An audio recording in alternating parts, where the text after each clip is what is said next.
heard the story, but I'd say because what we're concentrating on this term is to look at the promises of God. So that's the bit I want to really concentrate on at the end. But let's start with thinking briefly about the story, because I think, yeah, if I can have the next slide on, because isn't that what we really think about when we think about Noah's Ark? It's a cute story for children. And Noah's Ark it's an old toy. I found pictures of 19th century Noah's Arks. I also have the next slide. That I'm sure is the one that we had. Ours got even more battered than that, so we haven't got that anymore. But it survived long enough for my niece and nephew to play with it. It used to have 2 cars in it, as well as Noah and Mrs. Noah and the animals for a long time. Some visiting small child announced that Noah and Mrs. Noah can both drive, so they both have a car. And we thought that was so nice we couldn't bear to take the cars out. And there's lots of fun songs about it. Remember singing God Told Noah to Build an Arky and the swimming baths at the Livingston? You know, and there are lots of fun bits to it, and it's a lovely toy and all the rest of it. But Steve read this bit, but I'll read it again. This is from Genesis 6. The Lord observed the extent of human wickedness on the earth, and he saw that everything they thought or imagined. Everything they thought or imagined was consistently and totally evil. So the Lord was sorry he'd ever made them and put them on the earth. It broke his heart. And the Lord said, I will wipe this human race I have created from the face of the earth. Yes, and I will destroy every living thing, all the people, the large animals and the small animals that scurry along the ground, and even the birds in the sky. I'm sorry I ever made them. You know, there's actually nothing cute and fun about this story. It's actually deadly serious. It's the story of God breaking his heart over the sin of the world, of deciding that it was all a mistake and he was going to destroy everything. You know, sorry, it's got a bit sober, but yeah, this isn't a fun story really. But it has a happy end. But, you know, I struggle a little bit with this bit because you seem to have God changing his mind, and yet we know God doesn't really change his mind, that God had a plan from the beginning. I think we're talking about how God felt. What he thought, and his state of mind was he was so heartbroken over what had been done to his perfect creation that he just wanted to give up on it all. Does God still look at the world like that, do you think? I think he probably does. It's my belief, I say it's a dangerous but tempting game speculating what God thinks and feels. But it's my belief he looks at some of the vile things we see happening. You know, refugees lost at sea and all these horrible things, and little children caught up in bombing, and breaks his heart over it. I don't see how he can not. But as I say, that's speculation. What we do know is what he does. Because what we don't have is a passive God that just looks at evil and says, oh dear, I don't like that, and then leaves people to get on with it. It might seem so. Another much bigger area of speculation, where I won't go because we'll never get any further if I start on this one, is why God has let it all go on for so long. But so when we get back to the Genesis text, there is some hope. Noah found favour with God. And this is the account of Noah and his family. Noah was a righteous man, the only blameless person living on earth at the time, and he walked in close fellowship with God.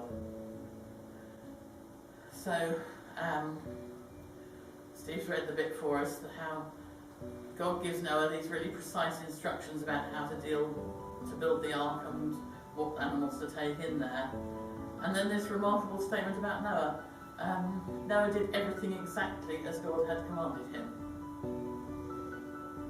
You know, it's a bit incidental to this morning, but that's what makes Noah a righteous man, his willingness to trust God and to do exactly what God had commanded him. And as we've seen, it all happened just as God had said. It rained and rained and the earth was flooded. It's actually just stopped raining just about now, so we can kind of imagine, even though it's only poured down with rain for one day instead of 40, you know, let's just sort of try to imagine this is what it's like when it's stopped raining. And finally, the flood waters receded and the earth dried out and the new start can come. God said to Noah, leave the boat, all of you, you and your wife and your sons and their wives, and release all the animals, the birds and the livestock and the small animals that scurry upon the ground, so they can be fruitful and multiply throughout the earth. So Noah and his wife and his sons and all their wives left the boat, and all of the large and small animals and birds came out of the boat pair by pair. Then Noah built an altar to the Lord, and there he sacrificed as burnt offerings the animals and birds that had been approved for that purpose. I.e., the first thing that Noah does is to worship God. So he's a righteous man, and he's got the right priorities. As I say, I wanted to look in detail from here on in at the promises, because that's really where we want to focus. But because God doesn't just let the flood happen and it's over and now he just leaves Noah and his sons to carry on. He makes promises that mean things change. Genesis 8. And the Lord was pleased with the aroma of sacrifice, and he said to himself, I will never again curse the ground because of the human race, even though everything they think or imagine is bent towards evil from childhood. I will never again destroy all living things. As long as the earth remains, there will be planting and harvest, cold and heat, summer and winter, day and night. So that's the first part of the promise, that the rhythm of life goes on, the rhythm of the seasons of days. You know, our rhythms aren't quite theirs. I mean, planting and harvest happen, but they're not, for us in an urban society, the key parts of how the rhythm works. I think mine goes a bit like this, you know, the summer's ended, and autumn comes, and then Christmas, and then usually the horribly colder months after Christmas, but by then the evenings are getting lighter again, so you can see that spring's coming, and then summer's my favourite, so I'm looking forward to the light evenings and the hot weather and the days on the beach. And so at its very simplest, that's the pattern. And whilst I know we celebrate New Year in January, I can never really get over the idea that now, when the academic year starts in September, is really the start. This is when you take on a new project and knuckle down to things after the summer. But whatever our rhythms of our life are, we can live our life with that confidence. At the very simplest, the promise gives us that, you know, the seasons come and go. And whilst that seems obvious that that just happens, it's in fact rooted in a promise of God. That things go round and come round, and there's a lot of comfort in that. But God does more than this. He makes a covenant with Noah and his descendants. God blessed Noah and his sons and told them, be fruitful and multiply, fill the earth. All the animals of the earth, all the birds of the sky, all the small animals that scurry along the ground, and all the fish in the sea will look on you with fear and terror. I've placed them in your power. I have given them to you for food, just as I have given you grain and vegetables. But you must never eat any meat that still has lifeblood in it. So God starts by blessing Noah and his descendants and sending them to inhabit the earth. And this echoes and partly repeats the promise made to have the blessing given to Adam and Eve, that they're to be fruitful and multiply, to fill the earth and govern it, and reign over the fish of the sea, the birds in the sky, and all the animals that scurry along the ground. This is slightly different, because Noah's still to rule the earth, but he doesn't get to reign over them in the way that Adam was supposed to. This is a covenant meant for a sinful world. Things aren't perfect yet. This isn't how it was originally meant to be. But the animals live in fear and terror of man. So this is a good new start, but it's not perfect yet. Sin still exists. It's not a complete renewal. And the condition of the whole earth, not just of man, reflects the fact that sin is around. And then the next bit, I will require the blood of anyone who takes another person's life. If a wild animal kills a person, it must die. And anyone who murders a fellow human must die. If anyone takes a human life, that person's life will also be taken by human hands. For God made human beings in his own image. And now be fruitful and multiply and repopulate the earth. So this part is clearly dealing with the conditions of a fallen, sinful world. The killing of humans, well, it never was allowed, but there's a whole point where you only forbid things that people are likely to do, and you find in various circumstances a whole new string of prohibitions can come up. People never were allowed to do them. It just never occurred to anybody. In a sinful world, the prohibition of murder is explicit. And we see in this how very much God values human life. And we see why, because God made humans in his own image. And the call to be fruitful and multiply comes again. And in that context, it must be the call to fill the earth with more people, all different, but all of us made in the image of God. That seems to be what God wanted. From the beginning, that's what he wanted. Lots and lots and lots of us, all made in his image. Lots of little people, all made like God. Can we have the next one, Carol? Thank you. God told Noah and his sons, I hereby confirm my covenant with you and your descendants, and with all the animals that were on the boat with you, the birds and the livestock and all the wild animals, every living creature on earth. Yes, I'm confirming my covenant with you. Never again will flood waters kill all living creatures. Never again will a flood destroy the earth. Now, a covenant is a word we're going to be hearing a bit probably this time when we're looking at the promises of God. And it's worth understanding what it is. It's different from a contract. A contract is a legally binding agreement between two people, but in that, each person has to put in something of value. Most commonly, someone puts in money and someone puts in goods or services in exchange, although it doesn't have to be that. A covenant is a legally binding promise as a commitment to do something or sometimes to refrain from something, but it doesn't depend on anything the other person puts in. So when God makes a covenant, he makes a promise that says he'll do this. It doesn't depend at all on what the other person does. He's made a binding promise. It doesn't depend on what Noah does or what his sons do. He makes this promise: never again will floodwaters kill all living creatures. Never again will a flood destroy the earth.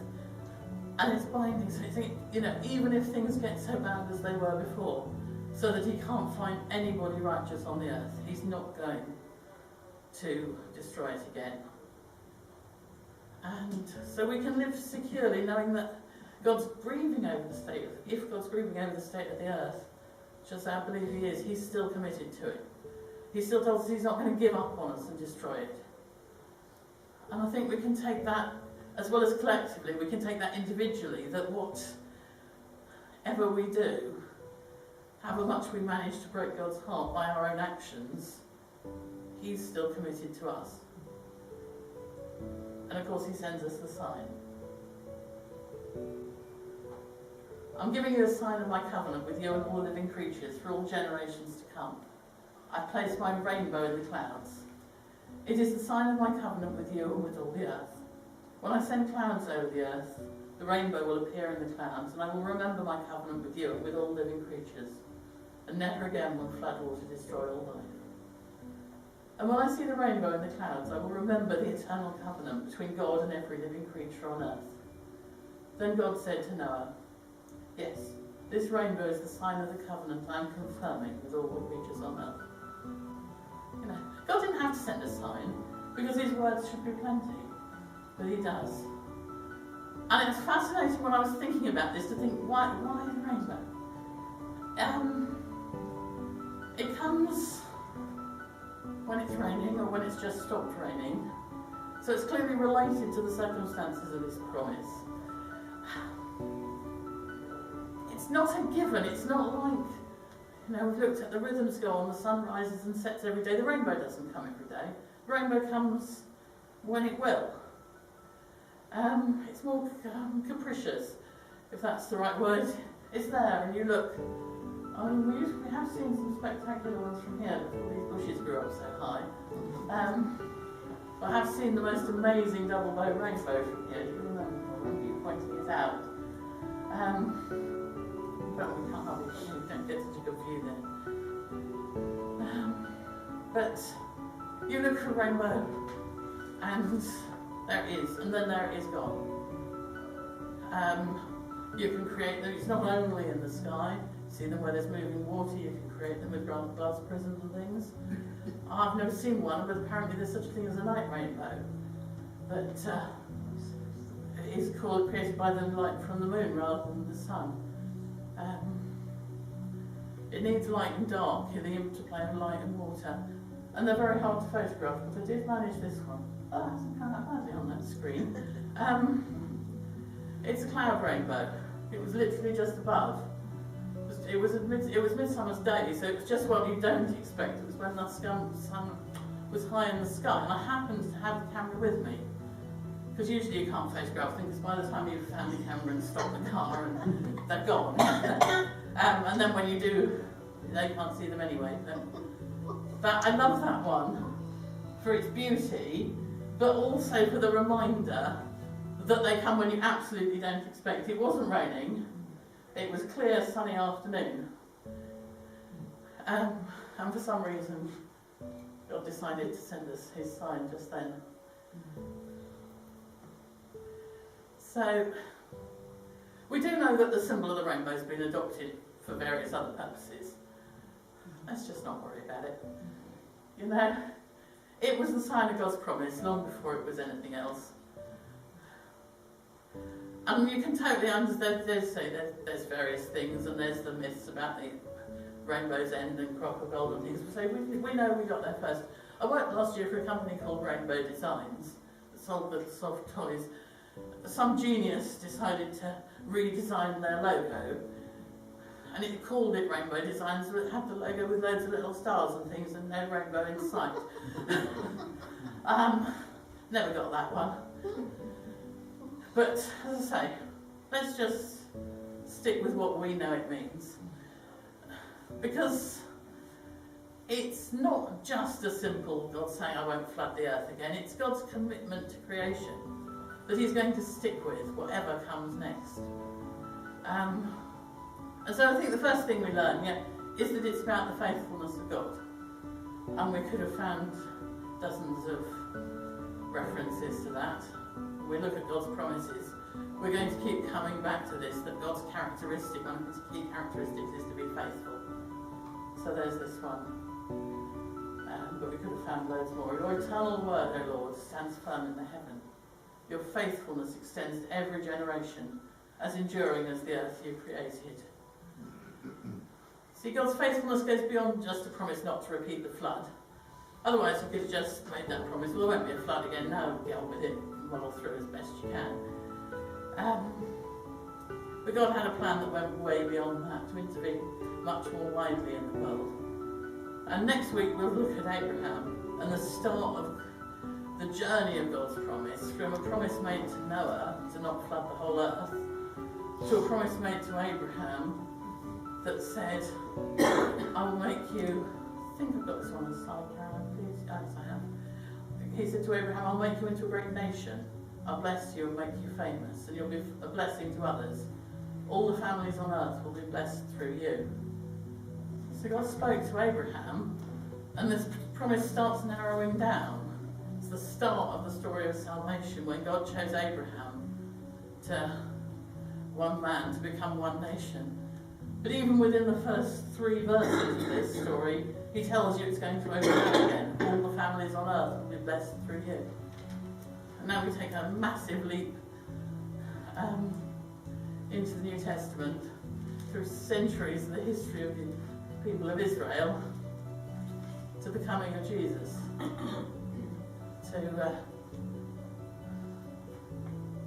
When Jesus' offer is as an infant presented at the temple. And this is what's said to him: I have seen your salvation, which you prepared for all people. He is a light to reveal God to the nations. He is the glory of your people Israel. And then another, not quite such a long leap to the day of Pentecost. Everyone who calls on the name of the Lord will be saved. You know, some of this massive amount of history will fill in over the term.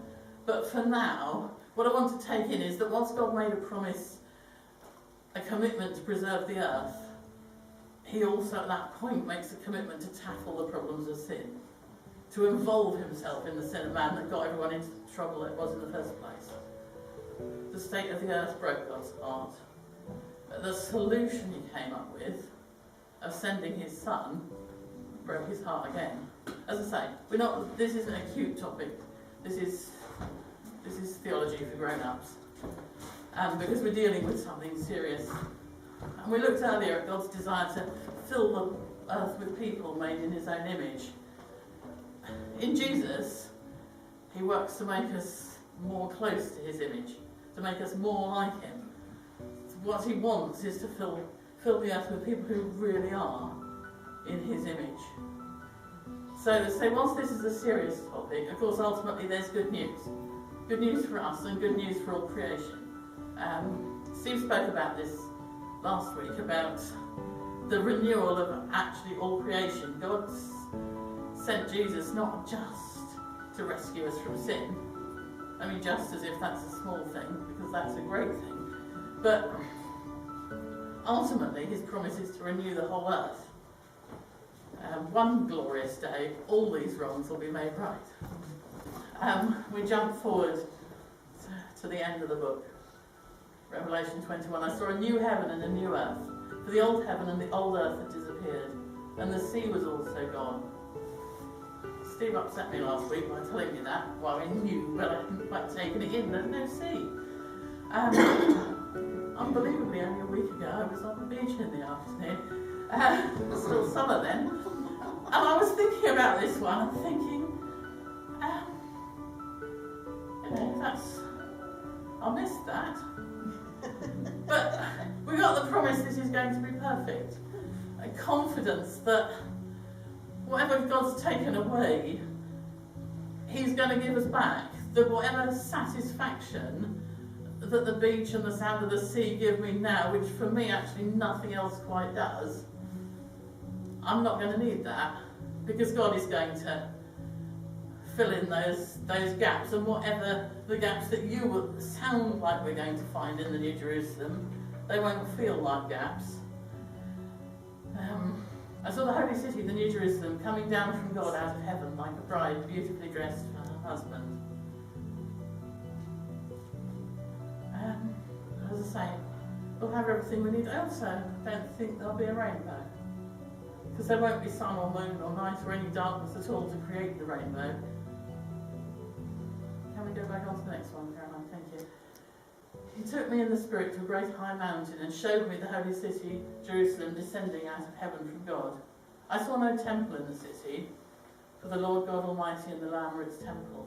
And the city has no need of sun or moon, for the glory of God illuminates the city, and the Lamb is its light. So we've travelled a long way from a God who's so heartbroken by the actions of man that he wishes he'd never made the earth, to a God who's making this plan for the future. The future renewed earth, and that's the one we're going to inherit.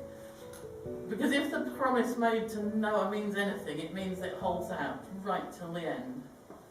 So we're just going to read a little bit more of this one. Still in Revelation 21. I heard a loud shout from the throne saying, "Look, God's home is now among his people." Just imagine that. God's home among us, not just us feeling his presence, but him actually being there. He will live with them and they will be his people. God himself will be with them. He will wipe every tear from their eyes, and there will be no more death or sorrow or crying or pain. All these things are gone forever. And the one sitting on the throne said, "Look, I'm making everything new." And then he said to me, "Write this down, for what I tell you is trustworthy and true." And he also said, "It is finished. I'm the Alpha and the Omega, the beginning and the end.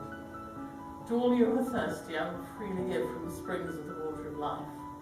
All who are victorious will inherit all these blessings, and I will be their God, and they will be my children. So the rainbow then is the sign that God will not flood the earth again. But it's more than that. It's a sign that God, who promised to preserve the earth, is committed to do so.